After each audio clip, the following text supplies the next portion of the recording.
On and off for 40 years, I have walked through the halls of this magnificent Capitol building. Bob Bullock was a small-town lawyer from Hillsboro, Texas, who got elected to the Texas legislature at a fairly young age, got himself elected to an office of state controller, which he said at the time, nobody in Texas can pronounce it, they can't spell it, and they don't know what it does. Your job, your duty basically is what? We collect all the taxes, we pay all the bills, for example. We estimate the amount of revenue that Texas will have, and the legislature cannot spend more than what I say unless they override me by a 4/5 vote. But he transformed that office into a vital part of state government, and then he went on to be lieutenant governor. We walked into the room with all the supporters and the media, and there was just this air of excitement. I, Bob Bullock, do solemnly swear. And I think he enjoyed great success during some very troubling times between 1990 and 1998. He was the most powerful politician during his time. Do you consider yourself a powerful man? I wouldn't necessarily say that. I think that the office has a great amount of authority that goes with it. There wasn't a single piece of legislation that his staff didn't look at. He wanted everything done yesterday. When he had an idea in his head, he went for it. He was always going forward, full speed ahead. But if you had on your resume, I worked for Bob Bullock, that was the best reference you could ever have.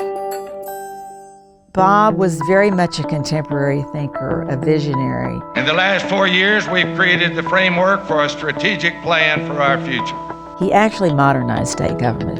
Our fellow Texans will judge us at the end of this session, but it will be history that will be the final judge of our work in the next generation. Bob Bullock's first priority was making sure the school children were taken care of. Solving the financial problem of poor school districts takes high priority in Texas above anything else. Every single Texan mattered to him.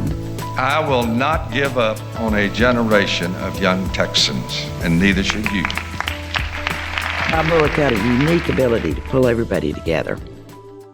He was the first person to hire deaf people, the first office holder to hire minorities and put them in leadership positions. I remember a time when there was this issue of affirmative action on the floor of the Senate. And Mr. Bullock called me into his office and he just said, I've never been a minority, but I've tried to do my part in making sure that I've given opportunities for minorities to be in state government, and I will continue to do that.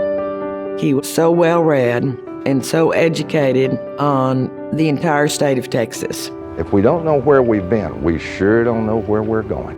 Bullock had a deep appreciation for Texas history. Having a museum was very important to him. I got a folder on my desk, and it's labeled State Museum.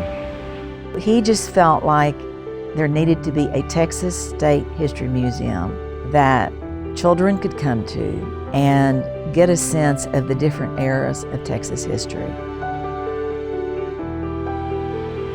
I may start to work on it. See you later. Thanks. God bless you, and God bless Texas forever. Thank you very much.